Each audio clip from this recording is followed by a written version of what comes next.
Hi 254, in this last video for section 11.9 we're going to take everything we have developed in terms of the unit tangent vector and the principal unit normal vector and use them now to decompose an acceleration vector, right? So that's going to be the second derivative of the position vector, and we're going to separate that acceleration vector into a tangential component and a normal component, and this is entirely dependent upon the characteristic that the unit tangent vector t and the unit normal vector n here are orthogonal, always orthogonal, and so it makes a nice little frame as we move along the path, which allows us to break apart that acceleration vector. Okay, so here's just a couple little notes, sort of summarizing what I just said, but one thing I didn't say is that changing the speed of an object, so if it has a speed that varies, right, this is going to produce acceleration in the direction of t, and that makes sense, right? If you're going to speed it up, what that means is that how the object is traveling, it actually has an acceleration component in the direction of its movement, right? Okay, that's the speed. That's how fast it's going in the direction it's already moving, okay? So if it were to travel on a straight path but have a variable speed, it would have acceleration in that direction that it's going, right? Okay, it doesn't have to have an acceleration component to change its direction. It just needs an acceleration component to change its speed in the direction it's already going. However, if you're going to change the direction of an object, that's going to produce acceleration in the direction of n, right, in the direction of the normal vector, right? It's going to say, okay, there has to be some kind of normal component to the acceleration because it's got to turn, right? You got to change the direction of the object, okay? The direction of the motion of the object. Okay.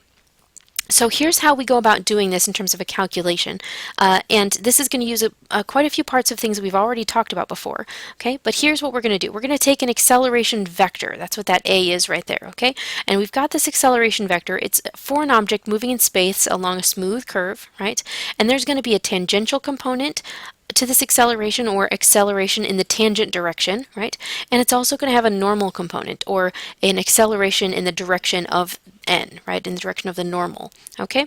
And so what we can do is we can say that this acceleration vector A is going to be so much in the direction of n and so much in the direction of t, okay? This is the same exact process that we did before when we took a force vector and decomposed it into its parallel and perpendicular components, right? When we had these like objects on an incline kind of an idea, we're able to take any vector and break it apart into the sum of two other vectors, right? And before, what we did is we talked about doing dot products and projections and that kind of thing, but it gets a little bit trickier here because we have motion, right? These are functions that depend upon t, okay? So we have to do more than just do projections and dot products, okay? It takes a little bit more, and it takes talking about curvature, okay?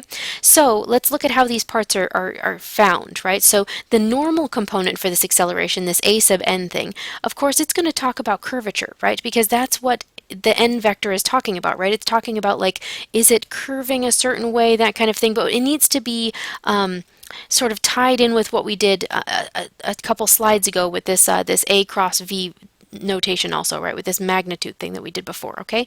So there's a justification for these formulas right here, which is on page 766, if you'd like to look at that in your text, but I'm just going to work with them in terms of computational standards. So we have here that this normal component for acceleration is curvature times the magnitude of the velocity squared, right? And that's equivalent to, if you use the a cross v version for curvature, that's magnitude a cross v divided by magnitude v, okay? And again, we're losing that cube on the denominator again because we're multiplying by magnitude v squared, okay? So that's the normal part right there. That would be the scalar that goes in front of that normal vector, okay? So, and how do we get the scalar that goes in front of the unit tangent vector? We get a sub t. This is equal to this notation we should be able to look at and see exactly what it's telling us, right? This is saying that it's the second derivative of s, right? Second derivative of arc length with respect to time squared, right? Okay, so d2s over dt squared, right? dt2. So this is exactly our regular definition for acceleration, isn't it? Yes, because this is the instantaneous rate of change of the rate of change of arc length with respect to time, right? Okay, so this is the second derivative of arc length. It's change in distance over change in time, change of that with respect to time, right? Okay, so this is your typical second derivative of some kind of distance thing, okay? And that makes sense because this, remember I already sort of said that if you're going to have a tangential component to acceleration, what that means is that it's just speeding up or slowing down, right? It's got acceleration saying that the velocity is changing, and that's exactly what that's saying. Okay? Excellent. So let's now look at a picture to see what this would look like, okay? The idea, again, is that we've got this like frame that's kind of moving along this path, right, as the path is being produced. And this A vector here is describing the acceleration of the object as it moves along the path. And the idea is to break apart that acceleration vector into these two things, right? So we've got this normal component, which again is saying how much the path is going to curve, right? Well, not how much, but actually which direction, because that's the normal part, right? That tells you which direction it's going to happen. It always points to the inside, yes? And then we've got this tangential component here, which is going to tell you just exactly how much, if there's any sort of speeding up or slowing down of the object, okay? That's how much that pink vector is describing the acceleration, okay? So acceleration is just going to be composed of what? The addition or linear combination, really, of these two vectors, n and t. All right, so I want you to look at an example in your textbook, and then I'm going to point you to a link I've provided on Moodle for you.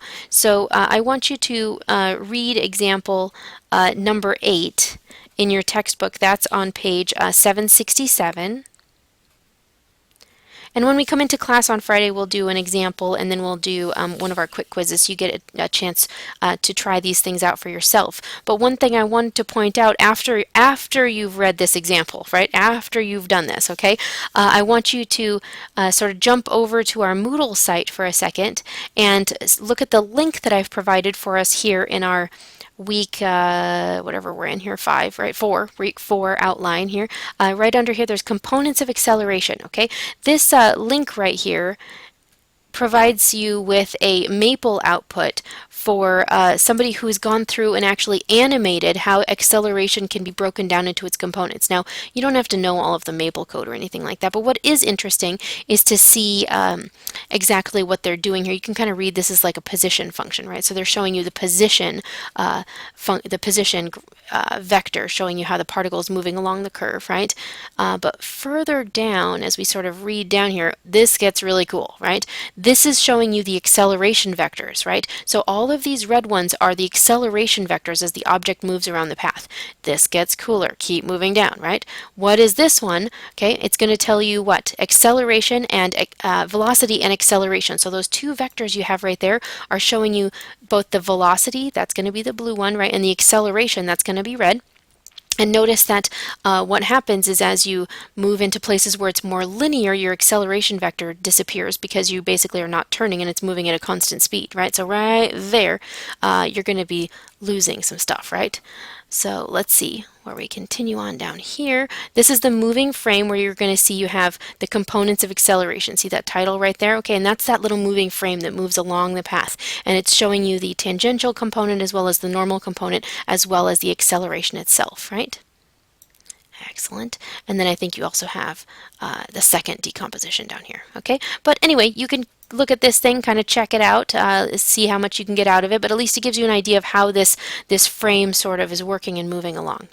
Very good. I'll see you to discuss some examples and everything in class on Friday.